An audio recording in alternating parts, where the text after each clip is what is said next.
मंडळी नमस्कार. स्टोरीटेल कट्ट्यावर मी संतोष देशपांडे आपलं मनापासून स्वागत करतो. मित्रांनो, एक अतिशय वेगळा आणि महत्त्वाचा विषय जो आजच्या घडीला खूप चर्चेत आहे, तो आज मी तुमच्यासमोर घेऊन येत आहे. तो म्हणजे प्रवेश परीक्षा. तुम्ही म्हणाल हा विषय मध्येच का आला?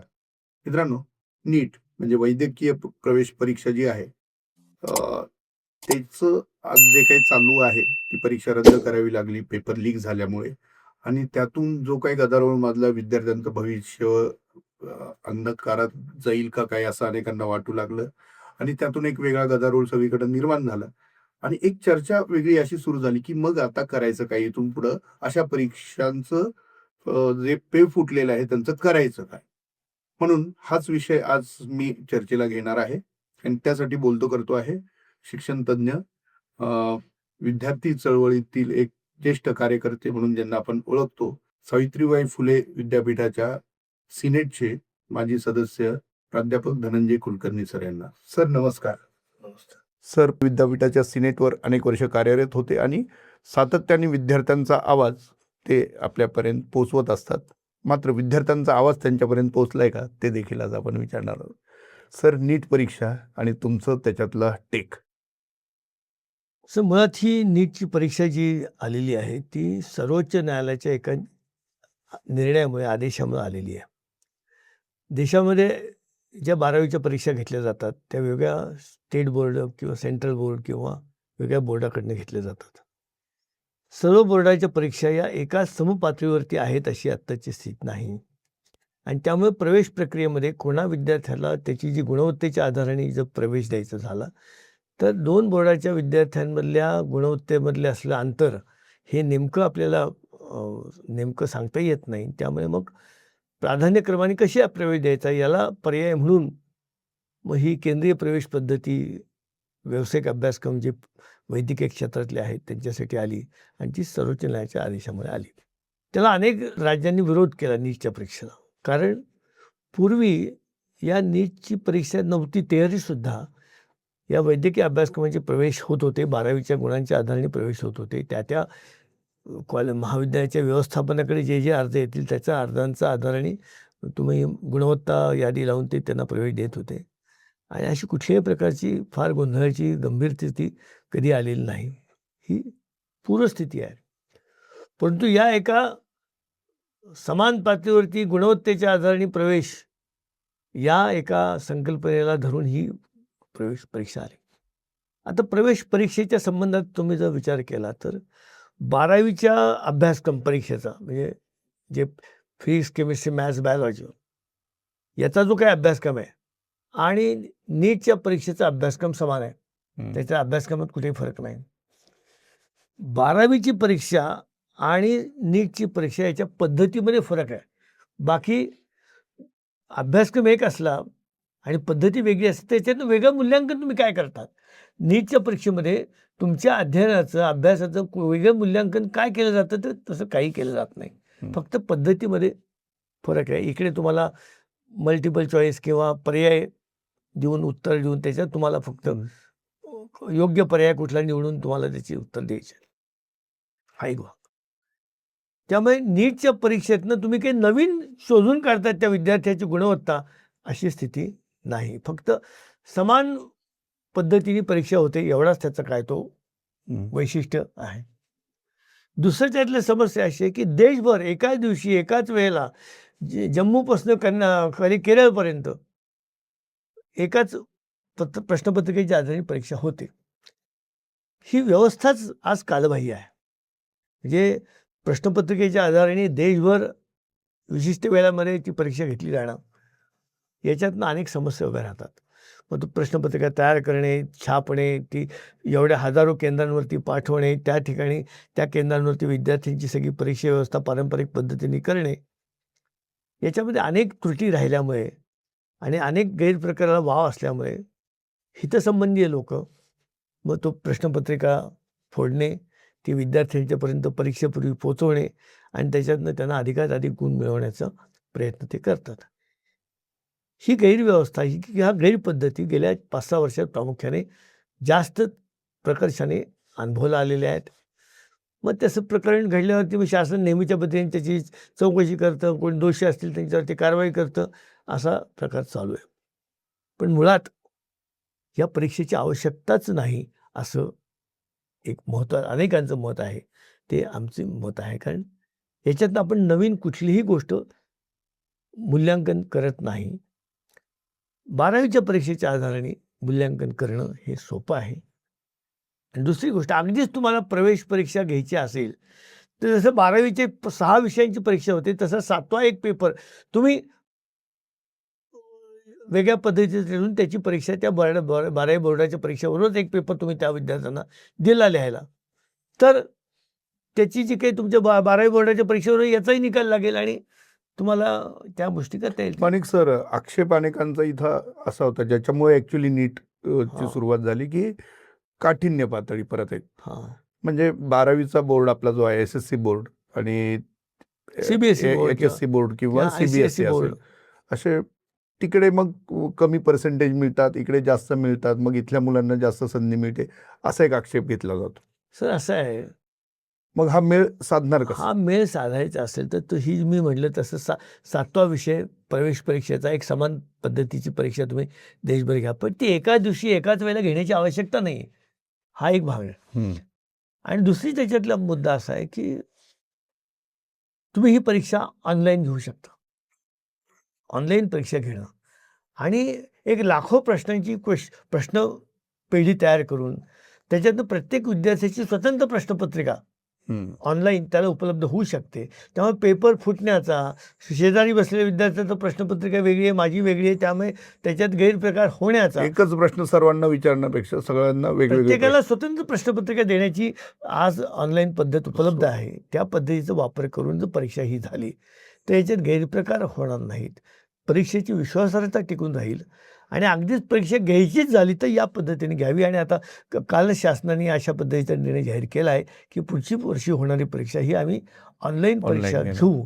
पण त्या ऑनलाईनमध्ये सुद्धा तुम्हाला त्याच्यातला जो अद्ययावतपणा जो आहे, त्याच्यातली जी सर्व नवीन त्याच्यात तंत्रज्ञान आहे ते वापरात घेऊन तुम्ही जर ती परीक्षा घेतली तर या परीक्षेवरचा विश्वास विद्यार्थ्यांचा टिकेल. आणि पुन्हा पण आणखीन याच्यातली पैलू असा आहे की ही परीक्षा घेतल्यामुळे प्रवेशाचं जे काम आहे ना ते 6-6, 8-8 महिने रेंगाळत. म्हणजे नोव्हेंबर-डिसेंबरपर्यंत या प्रवेशाचं काम चालू राहतं. म्हणजे पूर्ण शैक्षणिक वर्षापैकी किमान पहिलं सत्र तर या प्रवेशामध्येच निघून जातं. आता बघा ना, 21 जूनला त्यांनी परीक्षा आता झाली घेणार आहे. म्हणजे त्याचे निकाल लागायला आणखीन 15 दिवस, महिना लागणार. म्हणजे जुलैमध्ये त्याचे निकाल लागतील. ऍडमिशन त्याच्यानंतर प्रवेश प्रक्रिया सुरू होणार. ऑगस्ट, सप्टेंबर, ऑक्टोबर, पहिली राऊंड, दुसरी फेरी, चौथी फेरी, 5व्या फेरीपर्यंत त्याचं चालतं. असं प्रकार करून जवळजवळ ऑगस्ट, सप्टेंबर अखेरपर्यंत ही प्रवेश प्रक्रिया चालते. याच्यातनं विद्यार्थ्यांचं शैक्षणिक नुकसान होतं की नाही? तर होतंच. पूर्वी काय होतं, 12वीची परीक्षा झाल्यानंतर जास्तीत जास्त 2 महिन्यामध्ये या सगळ्या प्रवेश प्रक्रिया पूर्ण व्हायच्या, जेव्हा केंद्रीय प्रवेश पद्धती नव्हती. आणि ऑगस्टमध्ये जास्तीत जास्त झेंडावंदनाला 15 ऑगस्टला कॉलेजेस सुरू व्हायचे. बरोबर. ही पद्धत गेल्या या प्रवेश प्रक्रिया पद्धतीमुळे संपलेली आहे. हा एक भाग आहे. आणि तिसरा भाग याच्यामधला असा आहे की या प्रवेश परीक्षेमुळे एक वेगळी समांतर अर्थरचना उभी राहिलेली आहे. कोचिंग क्लासेस म्हणजे अगदी विद्यार्थी 8वी-9वी पासून CETची परीक्षा, नीटच्या परीक्षेची तयारी करतात. काही ठिकाणी कोट्यासारखे केंद्र उभी राहिली आहेत की जिथं केवळ नीटच्या परीक्षेची तयारी, याच्यासाठी लोक तिथं जाऊन 2-2 महिने, 6-6 महिने, 2-2 वर्ष राहून राहतात. बरोबर. लाखो रुपयाचे पैसे त्याच्यासाठी देतात. नाही, लातूर सारखं शहर आहे किंवा लातूर पॅटर्न तिथे, म्हणजे निम्मी त्या शहराची अर्थव्यवस्थाच याच्यावरती आहे. किंवा आणखीन एक विषय, आता इंटिग्रेटेड कॉलेज नावाचा प्रकार सुरू झाला.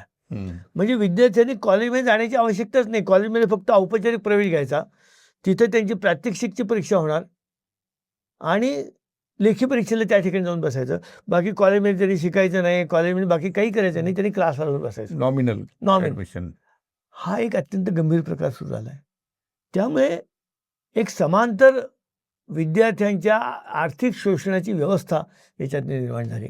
आणि जी काही शासनाने उभी केलेली 11वी-12वीच्या शिकवण्याची जी रचना, औपचारिक रचना आहे, ती जवळजवळ कार्यहीन झालेली आहे, अशी त्याच्यातली स्थिती आहे. तर ही जर सगळी गैरव्यवस्था टाळायची असेल तर आपल्याला या नीटच्या परीक्षेचा पुनर्विचार करावा लागेल. त्याच्याशिवाय दुसरा पर्याय नाही. आणि जर ती ऑनलाईन करायची असेल तर शाळा कॉलेजमध्येच या परीक्षेची तयारी विद्यार्थ्यांच्याकडे प्राध्यापकांनी का नाही करून घ्यायची? त्याच्यासाठी स्वतंत्र क्लासची काय आवश्यकता आहे? आवश्यकता आहे. आज कॉलेजमध्ये शिकवलंच जात नाही. कॉलेजमध्ये 70% उपस्थिती आहे, आवश्यक आहे. पण विद्यार्थी राहतात की कॉलेजमध्ये नाही. म्हणजे 70% उपस्थिती आहे हेही खोटं रेकॉर्ड तयार करायचं. त्यांनी क्लासला जायचं, क्लासला जी फी भरतात त्याचं शेअरिंग त्यांनी कॉलेजला द्यायचं. हा अत्यंत शैक्षणिक अव्यापार, गैरव्यवहार या ठिकाणी सुरू आहे. तो या नीटच्या निमित्ताने आहे. तुम्ही ही अर्थव्यवस्था सांगितलं ते तर त्याचे स्वाभाविक टप्पे आहेत. हो. पण या आजच्या प्रकरणामध्ये जे काही समोर आलंय त्यातनं एक प्रकारे गैरव्यवहार किंवा पेपर फोडून पैसे मिळवणं आणि मग ते तर वेगळं, म्हणजे त्याचे इलिगल हे तर चुकीची वेगळं. साखळी तयार. म्हणजे आता कसं आहे, विद्यार्थ्याला असं वाटतं की मला चांगले म्हणजे मार्क. ट्युशन, हॉस्टेल वगैरे मी ते समजू शकतो किंवा हो, क्लासेस, हो, पण पेपर फोडून त्यातनंही पैसे मिळवणं. हो. म्हणजे आता कसं आहे, मी डॉक्टर आहे. माझ्या मुलांनी डॉक्टर व्हायला पाहिजे. मग माझ्या मुलाला डॉक्टर व्हायचं असेल तर त्याला चांगल्या महाविद्यालयात प्रवेश मिळाला पाहिजे. मग मी काय करणार? तो अभ्यास तर 2 मार्ग पडतात. एक तर चांगला अभ्यास करून चांगले गुण मिळवून चांगल्या महाविद्यालयात प्रवेश मिळवायचा, हा एक भाग. नाही तर मग अशी गैरमार्गाने प्रश्नपत्रिका मिळवायची, त्याच्या आधारे चांगले गुण मिळवायचे आणि पाहिजे त्या महाविद्यालयात प्रवेश मिळवायचा, हा दुसरा मार्ग झाला. याच्यासाठी पालक पण जबाबदार आहेत. पालकांची इच्छा ही त्या विद्यार्थ्यांवर लागली जाते. त्याला तिथं व्हायचं आहे की प्रवेश करायचा आहे की नाही, त्याला तो अभ्यास करायचा की नाही. मी डॉक्टर आहे ना, तू डॉक्टर हो. मी प्राध्यापक आहे ना, तू प्राध्यापक हो. आणि हेच प्रवेश परीक्षेचं लोन जसं वैद्यकीय क्षेत्रासाठी आहे, तसं अन्य अभ्यासक्रमासाठी, मग ते CET इंजिनिअरिंगच्या अभ्यासासाठी आहे, अगदी विद्यापीठांच्या प्रवेशासाठी पण आहे, अगदी BBA BCAसाठी सुद्धा CET आली AICTEच्या. आणि त्यामुळे एकूणच महाविद्यालय प्रवेशासाठीचं जे हे प्रवेश परीक्षांचं जाळं उभं केलं आहे, त्या जाळ्यामध्ये विद्यार्थी पूर्णपणे अडकलेला आहे. त्याच्यातनं विद्यार्थ्यांना कसं सोडवायचं, हा मोठं एक आव्हान याच्यासमोर आहे. त्याच्यावरती तुम्हाला काही मार्ग सापडतोय? मार्ग म्हणजे खरं तर या प्रवेश परीक्षा बंद करणं हा त्याच्यावरचा खरा मार्ग आहे. पण सर्वोच्च न्यायालय ऐकणारच नसेल. पण आणखीन त्यातला भाग सर्वोच्च न्यायालय, शिक्षण क्षेत्राच्या व्यवस्थेचा निर्णय सर्वोच्च न्यायालयाने का करायचा?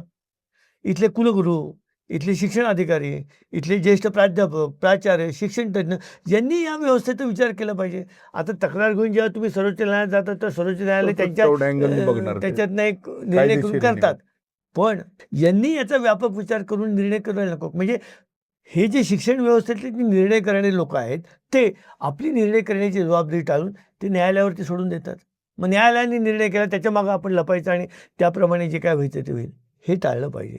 शिक्षण धोरणे जी आहे, शिक्षण शासनातले असो नाही तर शिक्षण व्यवस्थेतले असो, त्यांनी आपली जबाबदारी ओळखून ही प्रवेश प्रक्रिया कशा पद्धतीने हाताळली पाहिजे याचा निर्णय केला पाहिजे. एक, आणि आता जर अगदी प्रवेश परीक्षा घ्यायचीच असेल तर ती ऑनलाईन, जसं GEची परीक्षा होते.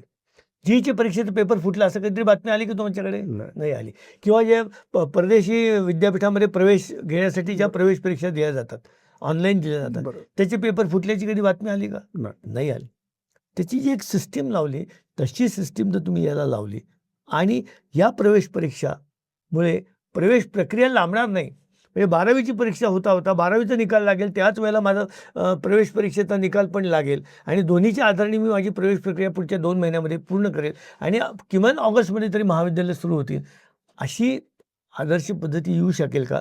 याचा विचार शासनाने केला पाहिजे, विद्यापीठांनी केला पाहिजे आणि या संबंधातले निर्णय करणारे जे लोक त्यांनी केला पाहिजे. ही याची खरी गरज आहे. म्हणजे भविष्यात प्रवेश परीक्षा रद्द झाल्या तर विशेष वाटायला नको असेल. तर मित्रांनो, इतकं परखडपणे आता कुलकर्णी सरांनी ह्या सगळ्या गोष्टी उलगडून दाखवल्या. आपल्या सर्वांच्या हितासाठी, भविष्यासाठी आपण हे जे प्रवेश परीक्षा नावाचा जो ट्रॅप आहे त्यात अडकून न पडता इथून पुढं हे सगळं सुलभ व्हायला हवं अशी खरं तर त्यांची मागणी आहे. आणि त्यासाठी काय काय गोष्टी करता येतील ते आज त्यांनी सांगितलं.